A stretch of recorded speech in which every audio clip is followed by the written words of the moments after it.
Саламатсыздар ма оқушылар? Отырыңыздар. Ал оқушылар, бүгін жаңа сабағымызды бастаймыз. Яғни мамырдың 20-ында деп жазып қоясыздар.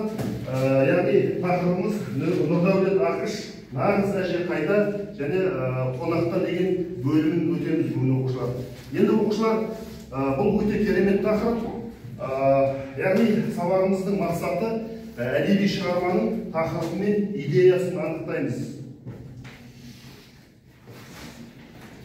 Енді оқушылар, жазушы суреттеп отырған өмірдің құбылысы, яғни тақырып дейміз. Енді идея дегеніміз оқушылар, яғни сол жазушының суреттеп отырған оқиғасын, яғни оқырманға, яғни сендерге айтайын деп отырған өзінің ойы, яғни идея деген жақсына. Енді оқушылар, мен сендерге бірінші осы сабағымыздың мағынасын ашу үшін мен сендерге осы Қарақаттың, яғни Асыл әжем деген әнін мен сендерге қойып беремін. Жақсы ма оқушылар? Мұқият тыңдайсыңдар.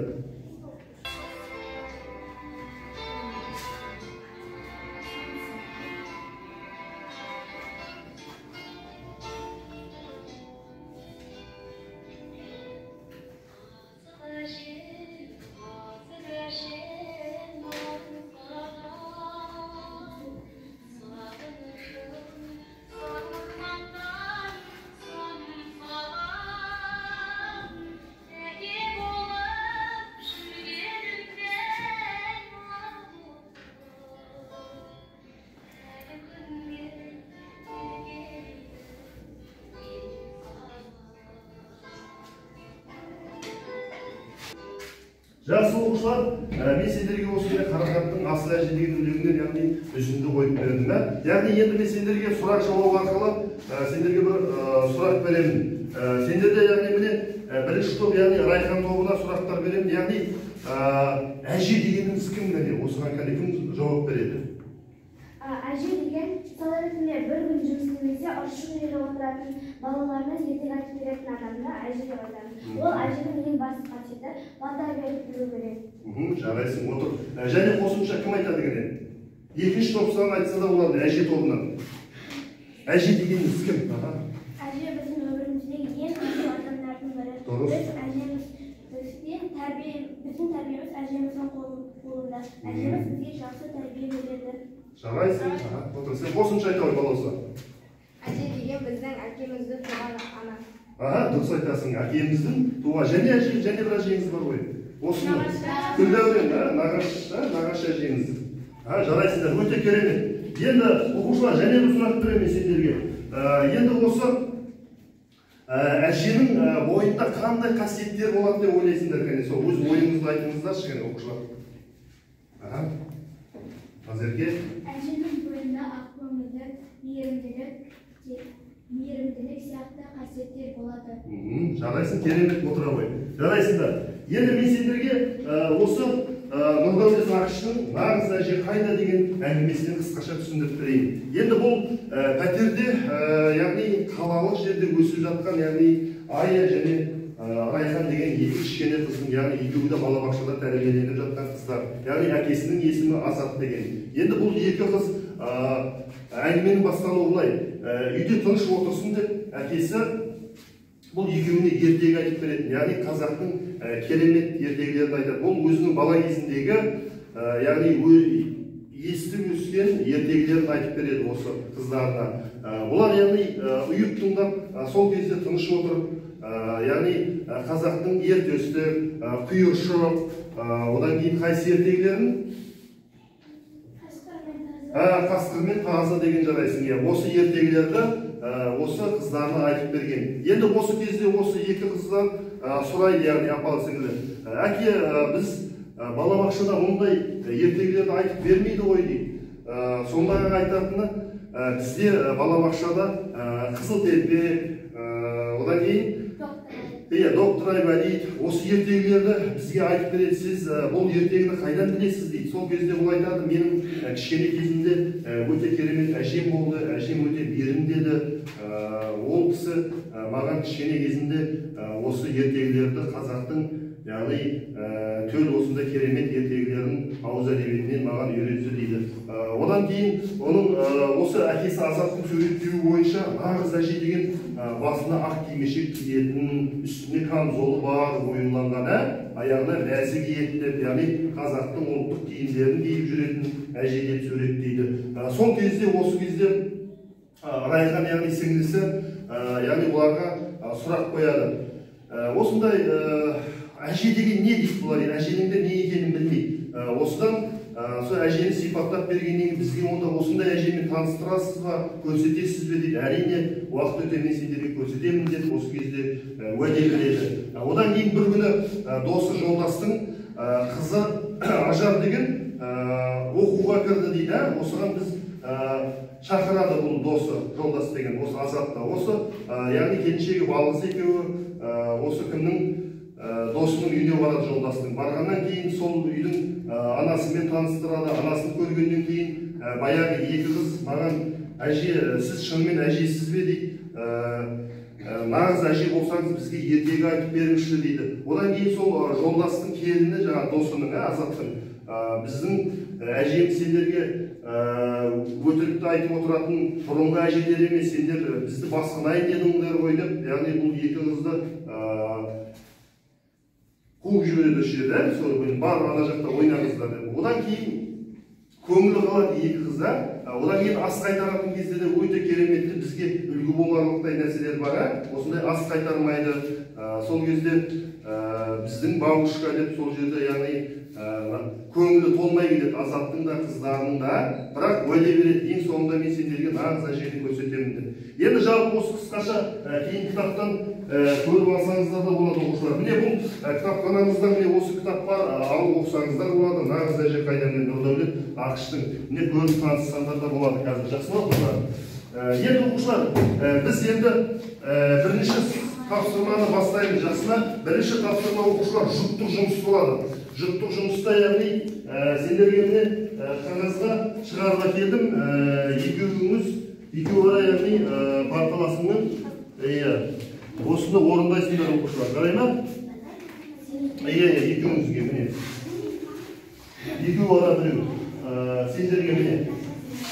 Яғни оқушылар, бұнда дискретті 4 паймен бағалаймын, жарай ма?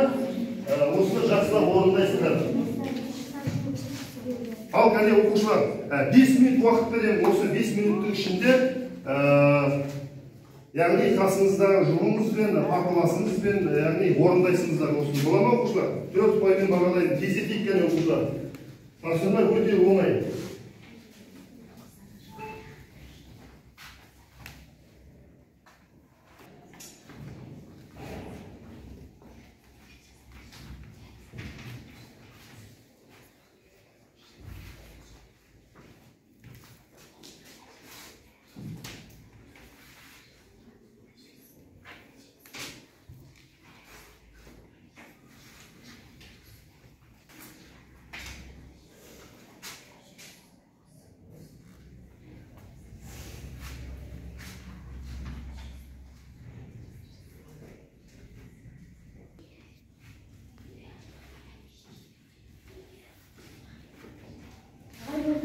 Ondan da ben aşağıya sen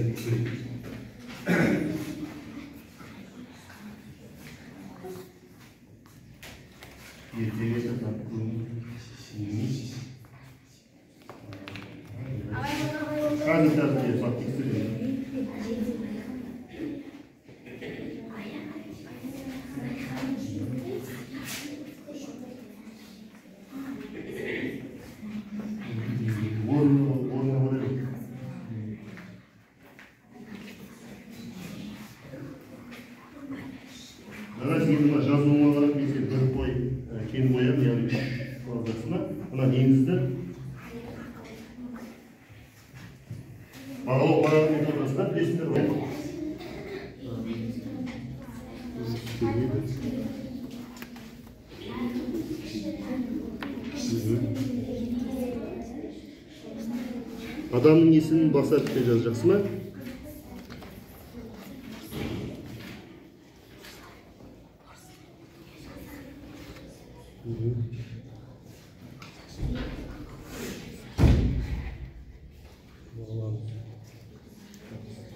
Сені жазуың барып, сені де бір қойтынмен болады.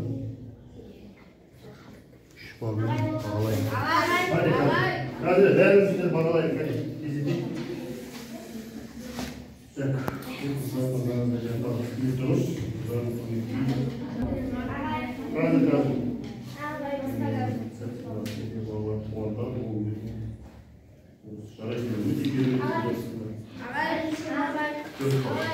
Қане сіздер болыңдар ма?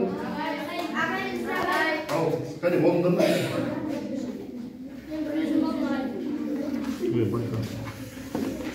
Азаттың әйесі өтіп айтып береді, ең өтіп адам кешірім.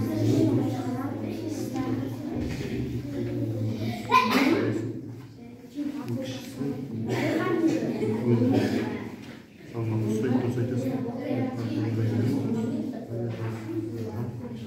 Жарайсың, сұрақ қойып дұрыс айтасың. Еркеңіз.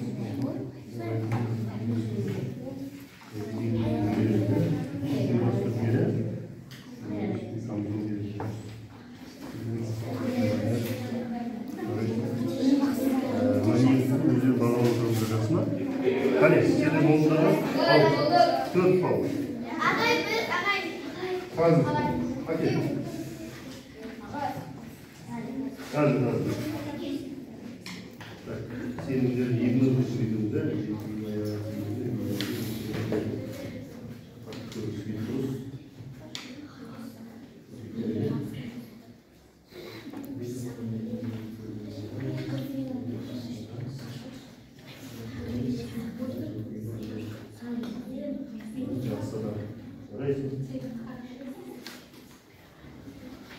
Біле, парқыласында яғни 4 байға қоясыңдар.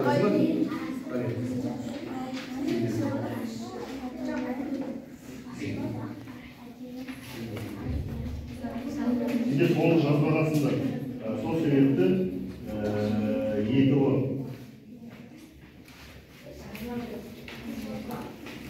Так, сендер болдыңдар ғой. Қане, құралай әкел. Қазір, үштауым керек. Кетті орында. Ая.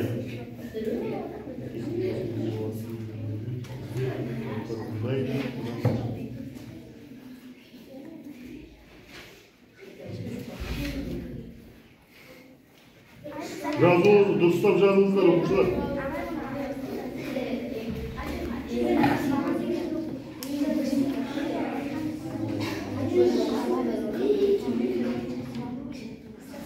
Так, мына қателеріңіз болғасын, мен сендерге 3 балмен бағалаймын. Түсіндіңдер ме? Қатесіз жазыңыздар. Қазір. Жақсы. Мынадар өтіп кетті, жақсы ма келесіне? Мынадар қоямайды.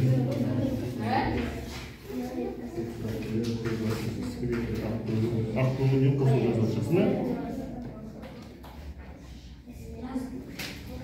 Қатең болғаннан кейін сендер 3 балмен бағалаймыз. Қане, сендер істедің ба? Қане, сендік ода?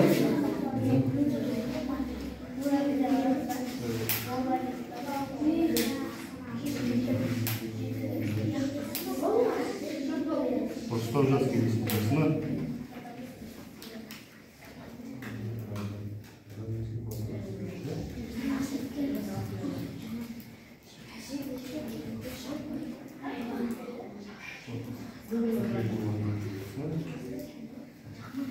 Так, мына топта кәне басқа. Кәне. Тыныш шауын керек, тыныш.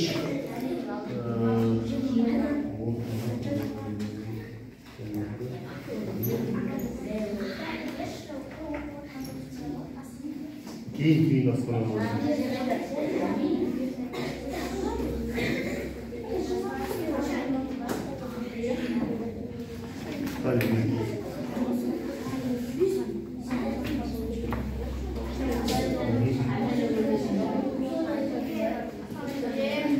Тыныштылай керек.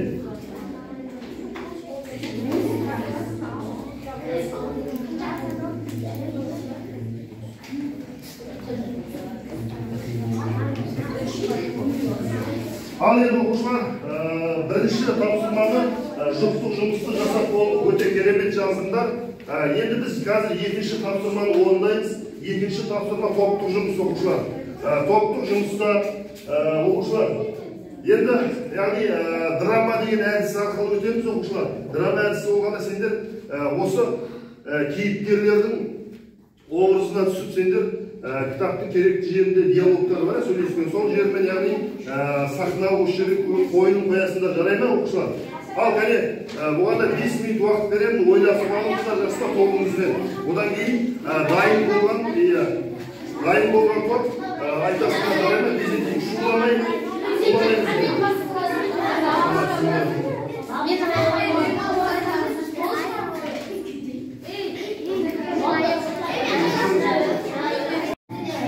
дайын болғанда келіңіздер. 3 ұпаймен бағалаймын оқушылар. Топтық жұмысты. Дайынсыздар да қане, қайсы топтайын? Келіңіздер. Уақыт бізге қарап тұрмай тездетейік.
Ал дайынсыздар ма, кәне ал тоғызды болғаныздар.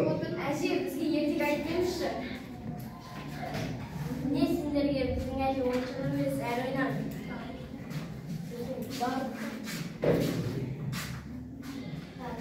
Нағыз әже қалай екен? Ол әже емес, нағыз әже ондай емес. Оны барлығы бабушка дейді. Жарайсыңдар.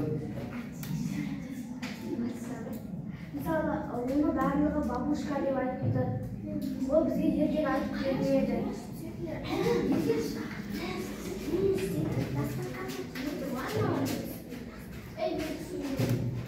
Жарайсыңдар, керемет жақсы. Олар райханың қауымды керемет соңдалырыңды. Отырыңыздар. Ал кәне келіңіздер. Балаусаңыз тауып келіңіздер. Кәне әже тауып келіңіздер. Соңыңызды болғаныздар. Келіңіздер. Кел мені, балуса. Мәдина, мені келіңіздер. Мені шағырын мені. Тынышталыңыз кәне.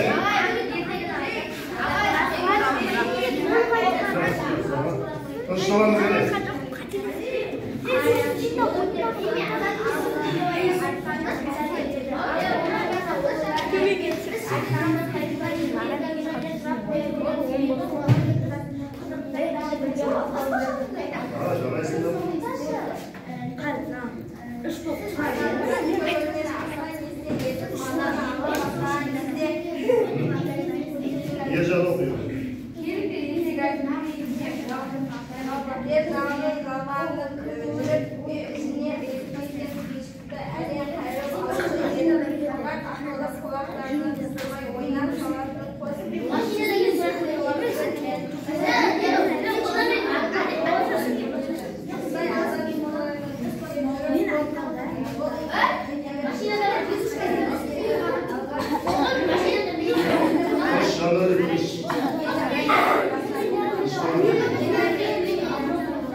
Мәдина.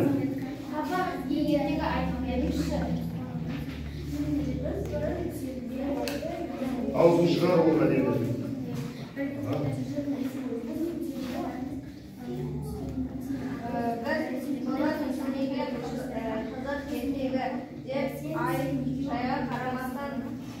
мұрындап келіп отырғаны. Құмарда қаласындары бар. Оларға айтатынымыз ол меселдерді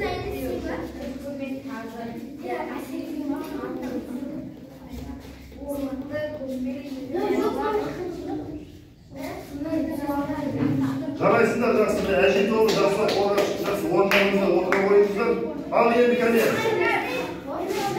Гүлдәулердің тобы кәне, ая тобы. Оқыңыздар ма, тезет беріңіздер, тобыңызды қораңыздар.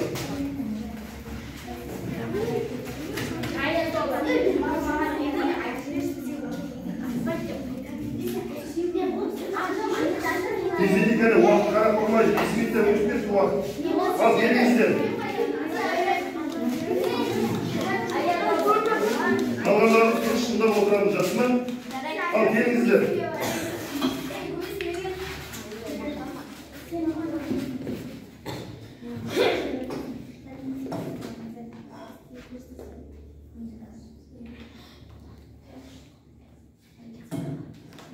Ал жақсы кәне, болыңдар, тезетейік. Гүлдәулер, нәрсені тезетейік кәне ал.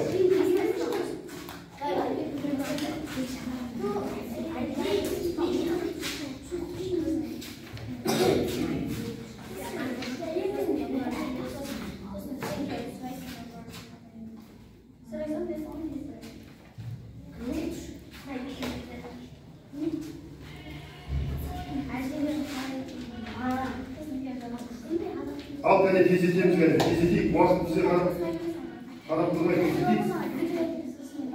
Гүлдәулер, болыңдар кәне тезетеміз. Жақсы.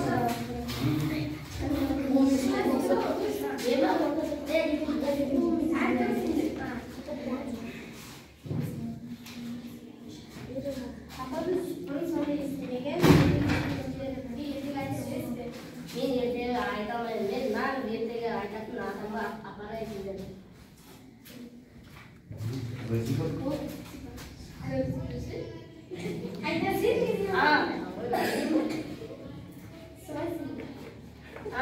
Нағыз әжелерім қандай екен? Ойбай. Жүріңдер.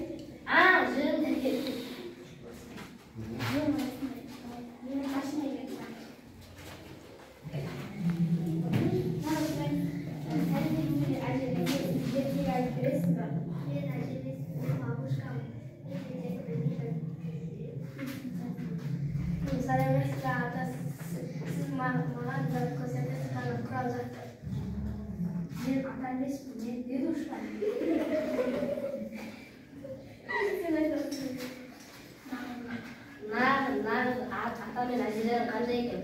Олар бізге ештеңе айтқан жоқ, олар әже емес, олар бабушка мен дедушка. Олар ертегі ештеңе білмейді.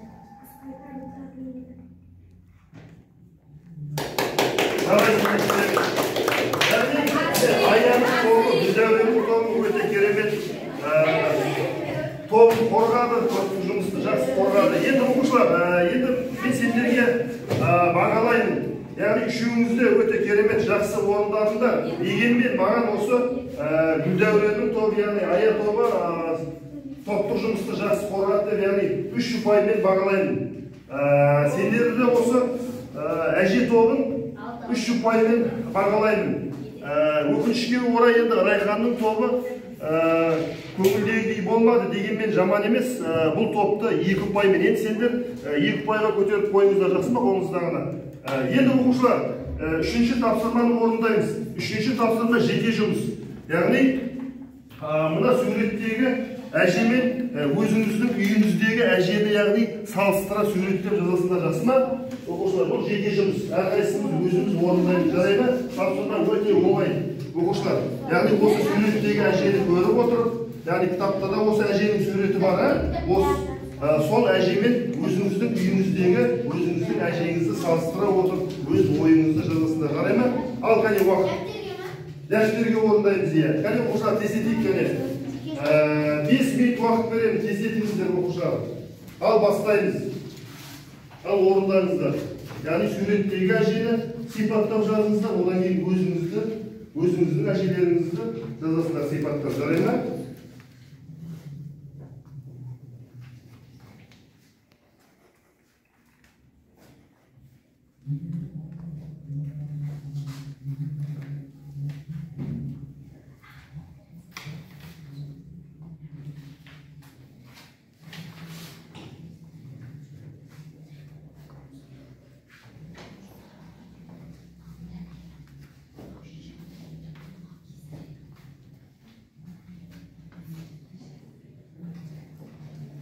Елу сөздің жобасында болса болады оқушылар, жарай ма? Көп жазуыңыз шарт емес.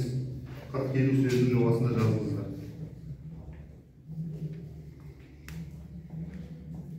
Қатесіз, көркемдеп, әдемілеп жазамыз оқушылар.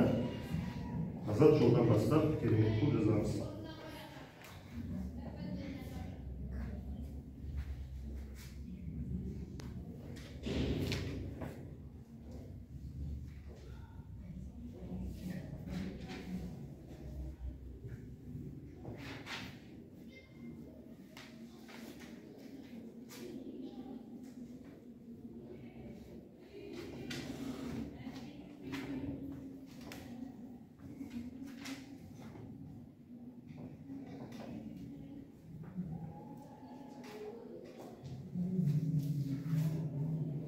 Dayını kadar okuyor koyuyor.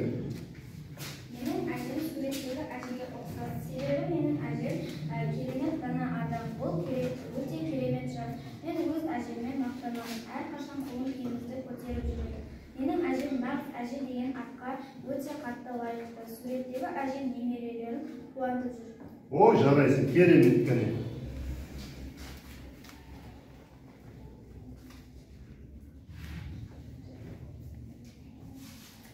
Ал кәне қалғандарымызды тездетейік кәне оқушылар.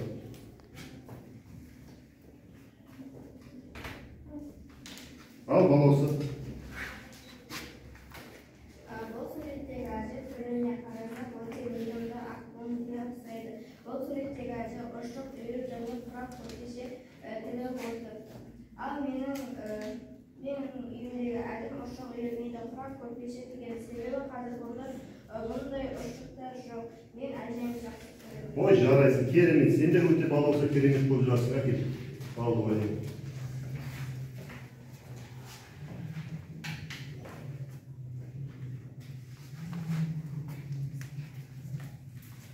Жарайсың. Ал Мери.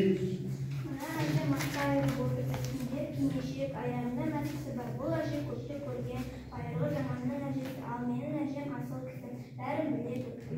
Ұршық айырады, сүйек сауады. Бәрін біледі. Менің әжем жүректегі әжеге ұқсайды. Жақсы әже. Бұл әже де жақсы әже. Ой, жарайсың, Мери. Керемет жазыпсың.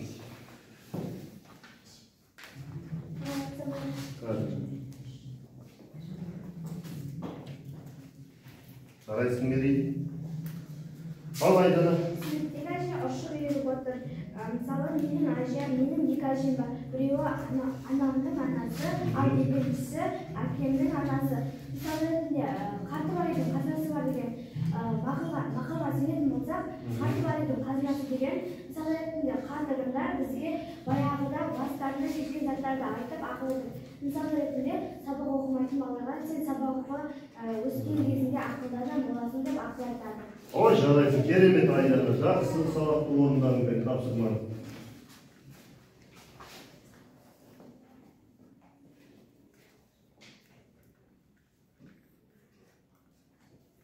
Ал Арай, дайынсың ба? Бұл әже құр отырмай немерелеріне кесте тігуді үйретіп жатыр. Ол әже бұрынғы әжелер секілді бос отырмайды. Менің әжем де осыған ұқсас. Менің әжем біздің көңілімізді көтеріп жүреді. Мен әжемді қатты жақсы көремін. Менің әжем өте ақылды, мейірімді жан. Ой, жарайсың, керемет Арай.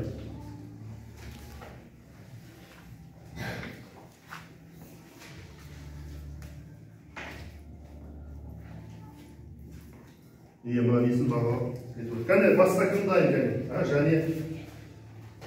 Суреттегі әже отбасына қамқор екені көрсетеді. Бұл әже аяғынан кәсібі жағына кимешек киген екен. Әр әженің отыратын міндеті осы әже секілді қазақтың ақшыға киім киюі, ас қайтаруы. Менің әжемде осы әжеден кем емес. Әжем ұршық үйірсе де көрпеше тігеді. Бізге қамқор мейірімді әже. Ой, жарайсың және, керемет, жақсы жазыпсың.